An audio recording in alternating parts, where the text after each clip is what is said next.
गुरुवर अत्यंत श्रद्धा ठेवावी. कुस्त्या खेळून झगडून शरीरबळ वाढतं. अवघड उदाहरणं सोडवून बुद्धिबळ वाढतं. तसंच आलेल्या परिस्थितीला तोंड देऊन समाधानाने राहण्याने आत्मिक बळ वाढतं. आत्मिक बळ वाढणं म्हणजे देहबुद्धी कमी होणं आणि ते करण्याकरिताच परमेश्वर संकट धाडतो. पण तुम्ही त्यांना भीता, याला काय म्हणावं? अशा स्थितीत संकट परत घेणं म्हणजे तुमचं अनहित करणं होय. त्याला तुमचं हित कशात आहे हे उत्तम कळतं. भोग समाधानाने भोगण्यात पुरुषार्थ आहे. दुखणं आलं असता औषध घ्यावं, पण औषधात गुण तरी परमात्म्यानेच ठेवला ना. औषधाने तरी हमखास गुण येतोच असं थोडंच आहे. एकाला येतो एकाला नाही. ज्याचं ज्यात हित होणं असेल तसं तो परमात्मा करतो हे लक्षात ठेवावं.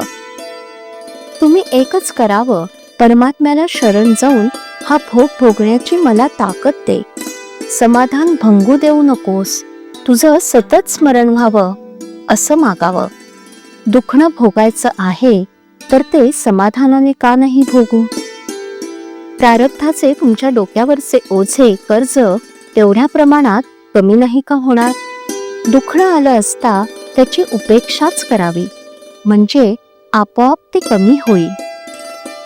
मी म्हणजे अमुक एक अशी आपल्या अस्तित्वाविषयी जशी खात्री असते तशी देव आहे अशी खात्री पाहिजे.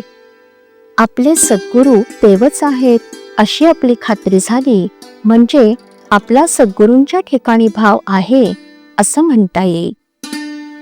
माझी सेवा तुम्ही जी करता ती तुम्ही आपल्या देहबुद्धीची केली. तुम्हाला जे पसंत तसं तुम्ही केलं. वास्तविक माझी सेवा म्हणजे मला जे आवडतं ते करणं, माझ्या आज्ञेत राहणं, नामस्मरण करणं, सर्वानुभूती भगवतभाव ठेवून कुणाचं मन न दुखवणं, परमात्मा सर्व करतो अशी भावना ठेवणं. माझ्या सांगण्याचा परिणाम न होण्याची दोन कारणं असतील. एक कारण असे की तुमच्या मनामध्ये परिवर्तन घडवून आणण्याची शक्तीच माझ्यामध्ये नसेल, किंवा दुसरं कारण असे की तुम्ही अभ्यास करत नसाल. पण परमार्थात एकदम फरक होणं बरं नव्हे. समजा एखाद्याला आज 105 डिग्री ताप आहे आणि उद्या तो एकदम 95 डिग्री झाला तर ते बरं नाही.